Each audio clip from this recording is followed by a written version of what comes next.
Snowballs.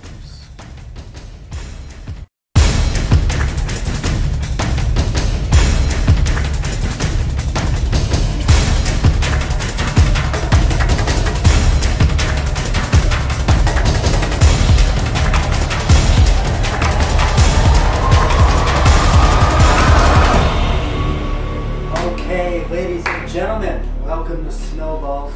I'm Fergus, Baumann. Anton can't join us in the studio for this week's edition. He'll be joining us via satellite for our Around the Horn segment. And why don't we go right there? So this is Around the Horn. Around the Horn. Today we're going to focus our entire Around the Horn segment, so it won't be much of Around the Horn, but we're going to just spend our time on the Zach Greinke deal that the Brewers made recently. Brewers get Zach Greinke from the Kansas City Royals along with Yuniesky Betancourt for Alcides Escobar, Lorenzo Cain, Jeremy Jeffries, and Jake Odorizzi, if that's how you pronounce it, four prospects from Milwaukee, as the Brewers also get an additional $2 million as part of the deal. So, Anton, I want to ask you about this. Do you think this is a good deal? What do you think is in this thing for Milwaukee? Do you think the Greinke thing is going to push them in the right direction? Hi, Fergus. I think this is a great deal for both teams. The Brewers identified starting pitching as their primary objective, their goal for their 2011 baseball season, and they definitely got it because Zach Greinke is a proven ace, won the 2009 Cy Young Award. 2009 he won the Cy Young. Obviously had a masterful year, but what do you think that really tells about his career? Because he never had a year that came close to matching that 2009 season. Well, his 2009 season was definitely it was definitely different, much better than all of his other seasons. Some argue that it was an aberration. The 16-8 record, the 2.16 ERA, 229 innings pitched. His rookie year, he was 8-11. The next year was 5-17. 2008, he was 13-10, with an ERA in the high threes. So, that's good, not great. But last year, it fell apart again. 10-14 with a 4.17 ERA. So, do you think 2009 was a fluke? Are the Brewers taking too much of a risk? I think really, it might have been a fluke, but at the same time, moving to the National League might prove to be beneficial to Zach Greinke. A change in setting, though it may hurt him, might also help him. And I think he's only 1 year removed from that Cy Young season. Last year was definitely not as good a year. But overall, I think he's still a pretty similar pitcher. I don't think he's going to have a 2009 season again. But, I think he can definitely be the ace in Milwaukee, the Brewers pitching staff. I think that Zach Greinke could come close to his numbers, and especially with the boppers down in Milwaukee, Casey McGee, Ryan Braun, Prince Fielder, definitely next year, probably not the year after. Okay, and you make a good point that he is only 1 year removed from the 2009 year. It's not as if his 2009 season was his rookie season, which is what we often see as fluke years in pitcher careers. 2009 was his 5th year already becoming a veteran player, and he just turned things around. So it wasn't something that his opposers weren't able to become accustomed to. It was something that Greinke had in 2009 that he didn't have in the past, and he might have lost in 2010. the question really is can he retain them in the National League? And you talk about the change in setting for Zach Greinke. Zach Greinke suffers from critical mental illness, extreme anxiety and depression. Now he's moving to the Milwaukee team. It's the National League, so he won't have to face the pitcher. But the pressure is higher. He's not playing in the low-market Royals organization anymore. The Brewers are really making a push for the postseason. They could very well be a contender next year. What do you think that additional pressure puts on Zach Greinke?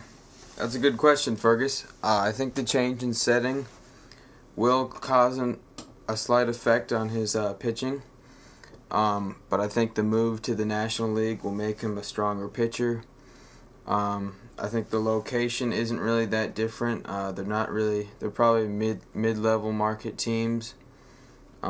Slightly larger in Milwaukee. Both, Midwest. Probably not as much media pressure as the big market teams. So that'll probably benefit him.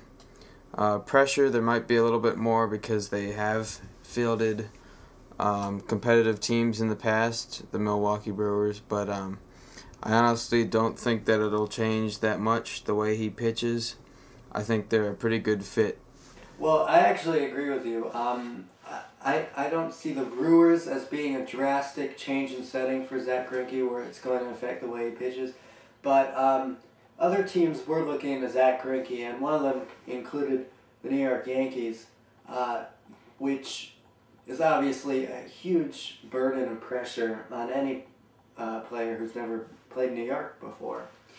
Zach Greinke reportedly denied the Yankees' attempts to trade for him back in July, as well as the Toronto Blue Jays. Columnist Tim Marchman of the former Sun paper put it very well. I'll give you the quote. "One paradoxical effect of well-intentioned efforts to treat mental illness as something that doesn't deserve any special stigma is that it ends up being treated as something other than an illness. This can make you forget that Zach Greinke does actually have a fairly serious chronic illness. I have no idea what you'd analyze it to. Exactly. Bum elbow, diabetes, alcoholism, but it's a real medical issue. Teams concerned with it aren't being insensitive, and it doubtless rightly affects his market value." So, you're taking a huge risk with Zach Greinke. You don't know what you're going to get necessarily, and if you're going to throw him in a high-pressure situation, well, he has a mental illness, so it's going to affect the way he plays. You saw this with people who had anxiety issues come to the New York Yankees before, Kevin Brown, Randy Johnson, among others.